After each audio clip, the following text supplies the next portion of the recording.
What's up guys? Welcome back po sa ating channel, Coins TV. At eto nga guys, tuloy-tuloy lang yung ating coin hunting series. So 1,900 to. At ang natitira na lang natin ay 4, 5, 6, 7, 8, 9, 10, 11, 12, 13. So 1,300 na lang tong ating natitira sa ating coin hunting series. At ngayon nga ay dito tayo sa tig-piso. So ayan, sana pala rin na tayo nung ating hinahanap dito na year 2005 sa BSP. So yun yung kukumpleto sa ating binubuo na series na 1 piso. So tingnan natin at ito ay atin ang ayusin guys. At ayan na nga guys, so nahati na natin sa tatlo yung ating 100 pesos. At kukuha lang tayo dyan ng 1.5 para sa ating first batch. At sana nandito na yung ating matagal nang hinahanap at hindi pa natin matagpo-tagpuan. So ito yung ating first batch.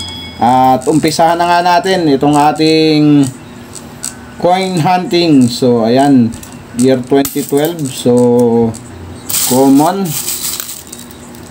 At ang ating next coin 2013. At syempre maraming salamat sa aking mga subscriber na walang sawang sumusuporta dito sa ating channel. So maraming salamat po sa inyong lahat mga ma'am, mga sir. At sa ating mga senior citizen, so maraming salamat po sa inyong lahat. At eto guys, nakakuha tayo nung matagal na nating hindi nakikita. So ayan, Prosto guys, Frosted na 2015. So ayan oh, yung likod, yung liwanag na yun at dito sa harap. So ayan, nakadali tayo. Medyo hindi lang kita yung pagka-frosted nya, pero ito ay frosted. So ayan, ito ay reverse 3. At ayan, mukhang buenas talaga itong ating batch ngayon. So another 2015. So ayan, yung common na 2015 kumpara dito sa frosted. So magkaiba yan talaga. At makikita nyo yan. So ayan oh, yung liwanag na yun, pero yung kabila wala oh. Ayos, jackpot na agad, unang batch pa lang. So nakakuha na tayo ng frosted na 2015. So ayos, sana madagdagan pa. At mukhang buenas yung ating batch na to. Hindi kamukha nung nauna nating 1,100. So wala talaga tayong nakuha kahit isa. Ang nakuha lang natin doon yung token na ginagamit pa natin sa ngayon, ginagamit pa. So ayan, kaya common lang yon at hinalo na rin natin doon yun sa tig-piso para hindi na tayo magpalit ng piso. So hinalo ko na rin doon. At may mga token guys talaga na mga mahal din talaga, na 1,000 ang halaga. Yun yung mga lumang token na nagamit natin nung araw. Nagamit pala nung araw, hindi natin kasi hindi pa natin nagagamit yun. So ayan guys, ang ating next coin year 2010. Next coin common at may non-magnetic tayo dito na maganda pa yung kanyang condition guys oh. Good condition pa to. At hayaan na rin natin to sa mga ka-hunter natin dyan. So ayan, kayo na ang humusga dyan dahil meron na tayo nyan at madami. At magaganda yung kondisyon na nakatabi natin dyan sa mga non-magnetic. Okay, next coin 2016. At syempre maraming salamat din sa mga kapwa ko coin hunter. So maraming salamat po sa suporta dito sa ating channel. At ang ating last coin 2017. So ayan guys, at eto ang ating second batch. So sana nandito na yung 2005 na ating matagal nang hinahanap na napakatagal na, pero hindi pa rin natin matagpuan. Siya ay hard to find talaga. At eto guys, ang ating second batch. Bago tayo magumpisa dito, gaya ng parati kong sinasabi guys, ang lagayan ng ating mga coin collection para hindi bumaba ang value. Pag nagasgas ng nagasgas yan, bababa ang value nyan. Kaya ilagay natin dito sa coin capsule na kagaya nito with pad. So i-click nyo lang guys yung product na lumalabas dyan. So ayan, dito gawin yan. At madadirect kayo sa Shopee guys at makikita nyo yung mga iba't ibang klaseng lagayan ng ating mga coin collection. So ayan, may coin capsule with pad, ayan yung puti na yan, at meron namang wala, at coin album at coin tube. So ayan, makikita nyo dyan pag view nyo po yung product na lumalabas dyan sa screen nyo. So ayan guys, at dito natin inilalagay yung mga binubuo nating series. So ayan, 1 piso, 10 piso at saka 5 piso. At syempre yung mga semi hard to find, yung mga error coin na nakikita natin sa ating coin hunting. So dito natin nilalagay yan sa coin capsule para secure na siya at hindi na siya magasgas. So ayan guys, so i-view nyo lang po yung product dyan at makikita nyo na yan. At ito na nga ang ating second batch. So umpisahan na natin. At common, next coin 2015, so common lang din.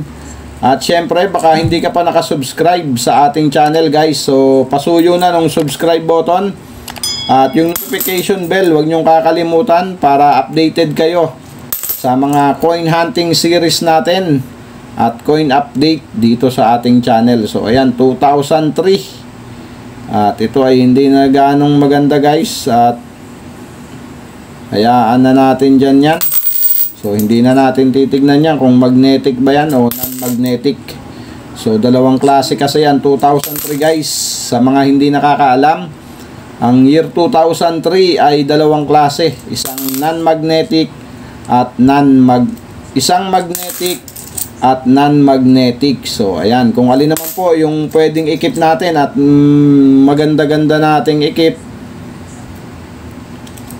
ay yung 2003 na magnetic guys, lalong-lalo na yung frosted na 2003. So ayan ang maganda nating ikip sa year 2003. At balik na nga tayo dito sa ating coin hunting.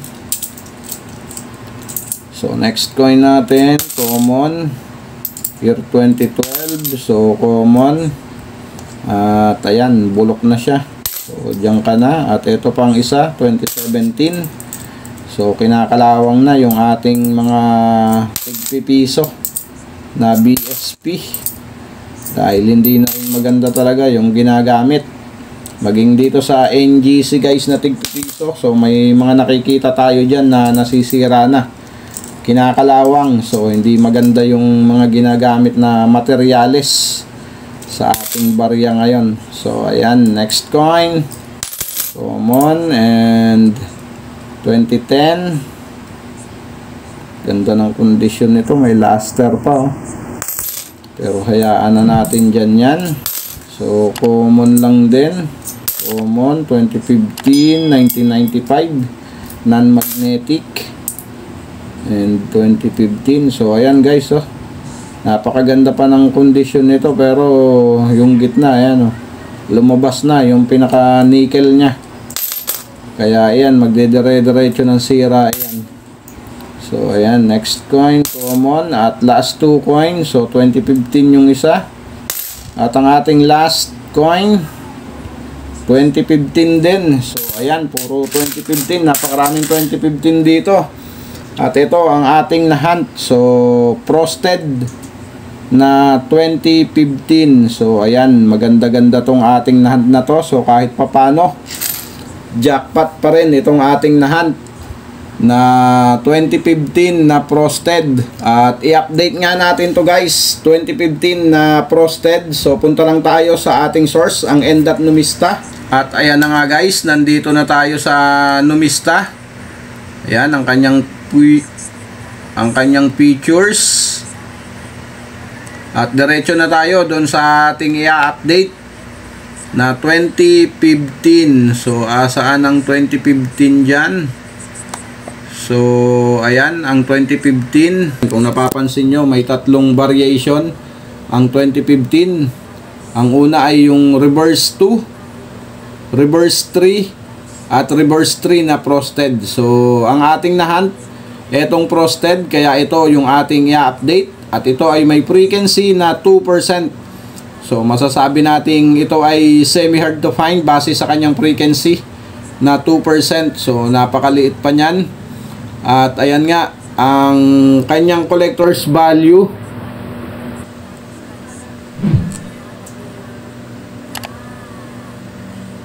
Dito sa very fine condition, ayan, 12 pesos. At sa extra fine, same lang sila, 12 pesos. At dito naman sa AU condition, 57 pesos. At sa uncirculated ay walang nakalagay na collector's value.